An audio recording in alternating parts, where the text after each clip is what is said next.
He moved next door to hide from the press. The single mom thought he was just bad at laundry. The first time Emma Rivera met the man hiding from every headline in America, he was standing barefoot in the basement laundry room, holding a pink shirt that used to be white. At 10:30 on a Tuesday night, Emma had exactly enough energy left to wash clothes and complain about life internally. Lucas was finally asleep upstairs. The library had been chaos all day. One of the dryers in the building had been making a sound suspiciously similar to a dying goat for 3 weeks. And now she was carrying a laundry basket down 2 flights of stairs while balancing a bag of quarters and a travel mug filled with coffee that had given up trying to be warm. The moment she opened the laundry room door, she stopped. Foam everywhere. Foam crawling toward the drain. Foam climbing one washing machine like it was attempting escape. And in the middle of the disaster stood a tall man in a wrinkled, expensive sweater, barefoot, staring at the machine as if it had personally betrayed him. In one hand he held a dress shirt. A very pink dress shirt. Emma looked at the shirt. Then at the bubbles. Then at the man. Her immediate conclusion was simple. This guy had either just gotten divorced or had been raised entirely by hotels. The stranger noticed her. The machine reacted irrationally, he said. Emma blinked. The machine? Yes. It didn't react irrationally. It appears to be leaking. It's not leaking. She pointed to the giant bottle of detergent sitting beside him. Half empty. His expression changed. Slightly. Emma recognized the look immediately. The look of a person realizing they might be the problem. The machine doesn't have emotions, she said. But it does have limits, same as the women in this building. The man glanced at the detergent bottle. Then, back at the washing machine. Then back at the detergent bottle. You mean I used too much? Emma crouched beside the machine.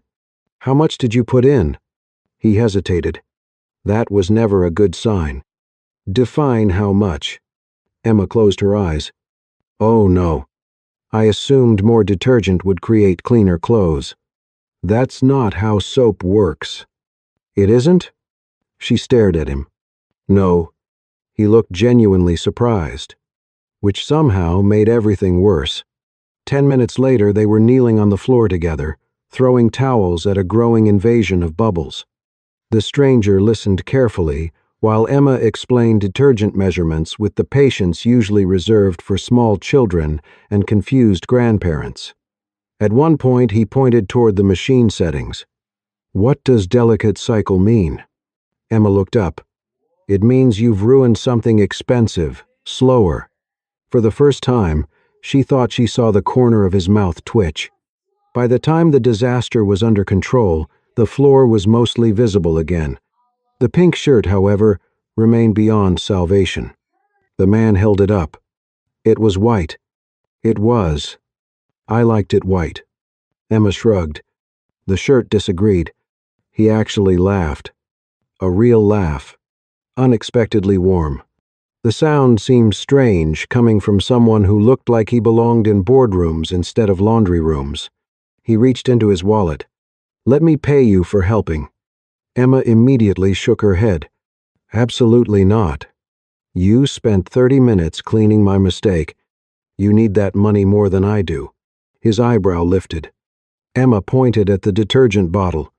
Buy the correct soap. Then she nodded toward the machine. And stop attacking appliances like you're trying to acquire them. The laugh came back.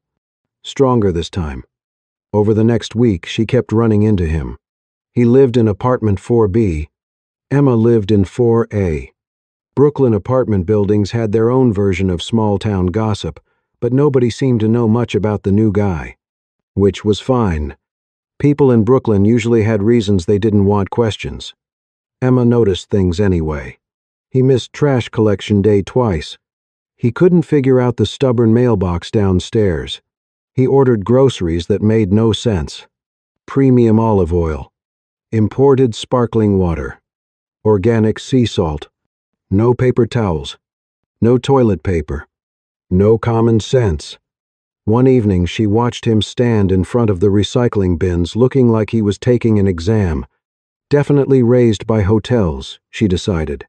Then one night, while Emma was folding laundry downstairs, Lucas wandered sleepily into the basement carrying a half-finished robot. His hair stuck up in 6 directions. His pajamas featured dinosaurs wearing sunglasses. He stopped when he saw Nathan. The man was trying and failing to fold a fitted sheet. Lucas studied him seriously.